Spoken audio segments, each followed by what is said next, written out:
তবে কি জান্নাত এবার লোভে পড়ে গেল? একদিকে কলেজের লেকচারার, অপরদিকে বিদেশি চপ্পল। কি তাহলে হবে এই যৌথ ফ্যামিলি নাটকের পরবর্তী আপডেট পর্বে জান্নাতের খেলা? কি হতে চলেছে? হ্যালো ভিউয়ার্স, আসসালামু আলাইকুম। কেমন আছেন সবাই? আশা করি প্রত্যেকেই অনেক অনেক ভালো আছেন। আজকে আমরা কথা বলবো যৌথ ফ্যামিলি নাটকের 58 নম্বর পর্বটি নিয়ে। 58 নম্বর পর্বটি কবে এবং কখন এবং কি করলে আপনি সবার আগে দেখতে পারবেন, সব বিস্তারিত জানাবো আজকের এই ছোট্ট ভিডিওর মাধ্যমে। ভিউয়ার্সরা, আপনারা ইতিমধ্যেই দেখেছেন যে 57 নম্বর পর্বটি আপলোড হয়ে গেছে ভিউয়ার্সরা। তাহলে আপনার 58 নম্বর পর্বটি কবে পাবেন? ভিউয়ার্সরা, আপনাদেরকে বলে রাখি, আপনার 58 নম্বর পর্বটি আগামী 24 অক্টোবর বিকেল 3টার সময় eagle drama series official YouTube চ্যানেলে দেখতে পারবেন। সো ভিউয়ার্স, আবারও বলে রাখি, eagle drama series official YouTube চ্যানেলে এই বিকেল 3টার সময় দেখতে পারবেন। সো ভিউয়ার্সরা, আপনাদের কাছে এই যে যৌথ ফ্যামিলি নাটকের কোন কোন সিনারিটি ভালো লাগে তা কমেন্ট করে যেতে পারেন।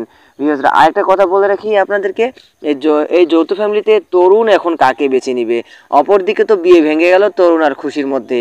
কি হবে এই বিয়ে ভাঙার পিছনে? কি রহস্য? জান্নাতের কি এই নোটিশটাই ছিল, সর্বশেষ দরখাস্তটাই ছিল সবচেয়ে বড় কারণ?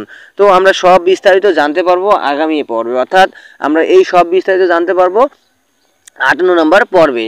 যৌথ ফ্যামিলি 58 নম্বর পর্বটি অনেক অনেক সুন্দর হবে বলে আশা করা যাচ্ছে। আপনার মূল্যবান মতামত দিতে পারেন এই যৌথ ফ্যামিলি নাটকটি আর কতদূর পর্যন্ত যেতে পারে। তো আমার মনে হচ্ছে যৌথ ফ্যামিলি নাটকটি প্রায় 100 পর্ব পর্যন্ত গেলেও মনে হয় শেষ হবে না। তো আপনার মতামতটি দিতে পারেন। তো ইগল টিম কিন্তু আমাদের জন্য অত্যন্ত সুন্দর একটা ড্রামা উপহার দিচ্ছে। তো আমরা ধন্যবাদ জানাই ইগল টিমকে। তো আর কথা বাড়াতে চাচ্ছি না, আপনাদেরকে এই সিনে ড্রামা এক্স আপডেট চ্যানেলটির মাধ্যমে অর্থাৎ নাটকের সংবাদ, অর্থাৎ নাটক কবে আসবে, কবে রিলিজ করা হবে, সেই বিষয়গুলি নিয়ে আলোচনা করা হয়। তো এর মধ্যে ভুল ভ্রান্তি হলে অবশ্যই ক্ষমা সুন্দর দৃষ্টি দেখবেন এবং আপনার মূল্যবান মতামত থাকলে সেটা অবশ্যই কমেন্ট বক্সে দিয়ে যাবেন। তো ধন্যবাদ সকলকেই, ভালো থাকবেন, সুস্থ থাকবেন। দেখা হচ্ছে অন্য কোনো আপডেট ভিডিওতে। Bye bye.